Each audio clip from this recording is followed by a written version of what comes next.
Modi is my friend. It was a historic address of Prime Minister Narendra Modi. अब की बार Trump सरकार। और देखिए एक बड़ी खबर इस बीच आ रही है, अमेरिका ने भारत पर 25% टैरिफ लगाया है। A great American president mister Donald Trump और भारत पर 1 अगस्त से 25% का टैरिफ लगा दिया। A great leader. India friend the president of the United states of America mister Donald Trump.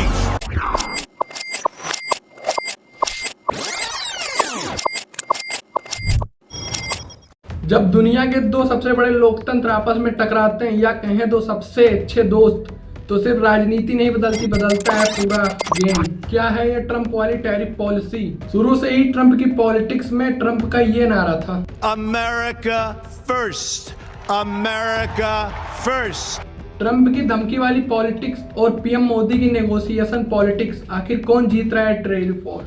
Trump politics में आते ही 25% टैरिफ इंडिया के ऊपर लगाते हैं, वो भी एल्युमिनियम और स्टील के ऊपर। एक बड़ी खबर इस बीच आ रही है, अमेरिका ने भारत पर 25% टैरिफ लगाया है। ये बात थी 2018 की, और इस टैरिफ के पहले ही इंडिया को 2018 से पहले मिलता था GSP, मतलब जनरलाइज सिस्टम ऑफ प्रेफरेंस, जिससे भारत को $6 अरब का फायदा मिलता था। लेकिन क्या किया ट्रंप ने? पहुंचते ही सबसे पहले इसे ही सस्पेंड कर दिया। इन सारे सस्पेंशन करने के बाद भी ट्रंप जब 2022 में दोबारा US प्रेसिडेंट वाला चुनाव लड़ रहे थे, तब पीएम मोदी ह्यूस्टन में हाउडी मोदी कार्यक्रम में जाकर सीधे ट्रंप को सपोर्ट कर रहे थे, वो भी सारे कानूनों और नियमों के धज्जियां उड़ाते हुए। इस इवेंट से पीएम मोदी ने खुलेआम उस मंच से बोल दिया कि अब की बार ट्रंप सरकार। और इसके बदले में ट्रंप ने क्या बोला? Modi is my friend. लेकिन आप खुद से ही सोचिए, भारत अपने आप को न्यूट्रल देश मानता है, नहीं वो किसी के झगड़ों में नहीं पड़ता है, ना ही किसी को सपोर्ट करता है। आप एक बार सोचिए कि पीएम मोदी के इतना करने के बाद भी इंडियन पॉलिटिक्स न्यूट्रल रह गई वर्ल्ड के सामने या फिर नहीं। लेकिन GSP सस्पेंशन और 25% टैरिफ एल्युमिनियम और स्टील के ऊपर लगाने के बाद भी सामने वाला इंडियन इकोनॉमी को टारगेट कर रहा है, वो भी इंडिया की इकोनॉमी को कमजोर बना रहा है। फिर भी अब की बार ट्रंप सरकार। 2020 में इंडिया और अमेरिका का जो ट्रेड था वो $146 अरब के ऊपर चला गया था। 10 साल में 10 यात्राएं अमेरिका की, कभी एक साल में एक तो कभी 2 ट्रिप एक ही साल में। अमेरिका का चक्कर पीएम मोदी ने इस तरीके से काटे जैसे कोई मजबूर वकील अपनी सिफारिश करने के लिए कोर्ट के चक्कर काटता हो। इन 10 अमेरिकन दौरों में तो सिर्फ ट्रंप से ही 4 बार पीएम मोदी मिल चुके थे, फिर भी टैरिफ इंडिया पर दोस्ताना के लिए 25% ज्यादा लगा दिया, वो भी तोहफे में ट्रंप ने। आपको तो हाउडी मोदी कार्यक्रम याद ही होगा, जब पीएम मोदी ने भारत की राजनीति और विदेश नीति के धज्जियां उड़ाते हुए सीधे सीधे खुले मन से ट्रंप को सपोर्ट किया था। इसके बाद इंडियन मीडिया ने इस तरीके से इस इवेंट की हाइप क्रिएट की जैसे कोई कमजोर टीम ने वर्ल्ड कप जीत लिया हो। It was a historic address of Prime Minister Narendra Modi. लेकिन इन मीडिया वालों ने इंडिया की सस्पेंड हुई GSP के बारे में नहीं बताया। और अमेरिका तो दूर, लेकिन पीएम मोदी की कई सारी विदेश नीतियों के कारण इंडिया के जो नेबर्स कंट्रीज है वो भी इंडिया की विदेश नीति से डरते हैं और इंडिया से दूर भाग रहे हैं। इंडिया के नेबर्स कंट्री यानी कि श्रीलंका ने 99 ईयर्स के लिए चीन को अपना एक द्वीप दे दिया। श्रीलंका ने चाइना को 99 सालों के लिए उसके देश में कुछ भी करने के लिए अनुमति दे दी, यानी वो चाहे जहाज बनाए चाहे उससे एक्सपोर्ट इंपोर्ट करें, वो सब चाइना 99 साल तक फ्री कर सकता है, वो भी ट्रीटी के साथ। एक तरफ ट्रंप पीएम मोदी को अपना फ्रेंड और ग्रेट लीडर कहते हैं, A great leader. और दूसरी तरफ 1 अगस्त 2025 से इंडिया के ऊपर 25% टैरिफ लगा देते हैं।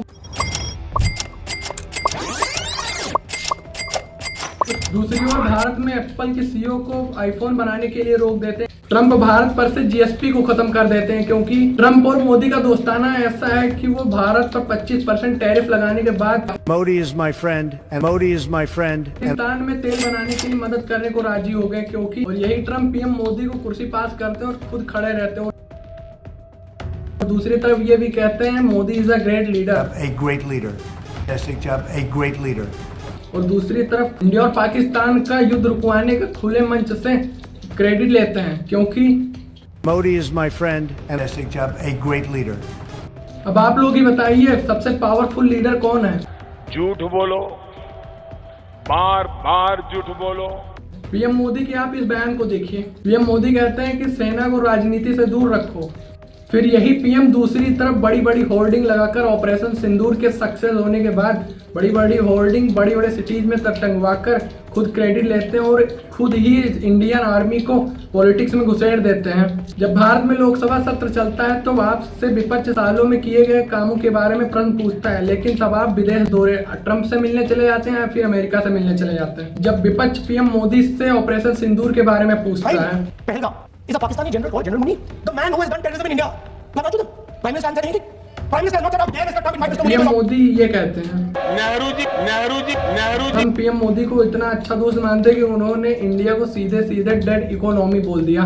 ट्रंप को सीधे सीधे चिढ़ा है रसिया से, क्योंकि रसिया से इंडिया ऑयल डीलिंग करता है। फिर भी अमेरिका चाहता है कि इंडिया रसिया से ऑयल डीलिंग कैंसिल करे, क्योंकि ट्रंप के इस पोस्ट को आप सीधे सीधे पढ़िए कि I don't care about India, what does India about रसिया।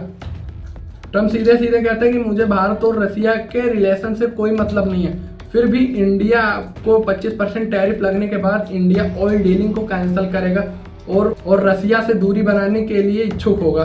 1 अगस्त से टैरिफ लगने के बाद इंडियन नेशनल कांग्रेस ने सीधे सीधे इंडिया के पीएम मोदी की इस फॉरेन पॉलिसी को फेल्ड बता दिया। 25% टैरिफ डेवलप होने के बाद भी इंडिया को अब $68 बिलियन का क्वेश्चन सता रहा है, क्योंकि वो कैसे अमेरिका को बिना दुखी किए, यानी वो अमेरिका को बिना कुछ दिक्कत पहुंचाए कैसे रसिया के साथ ट्रेड करेगा, क्योंकि बिना रसिया के ट्रेड इंडिया कुछ नहीं कर सकता। 2014 से 84 foreign trips, 15 billion spent on PM Modi foreign trips. 10 साल में लगातार 10 फॉरेन ट्रिप्स, वो भी इंडिया से अमेरिका के पीएम मोदी द्वारा, और फिर भी उसके बाद 25% टैरिफ इम्पोज करने के बाद डोनाल्ड ट्रंप कहते हैं कि सुना है अब इंडिया रसिया से तेल नहीं लेने वाला।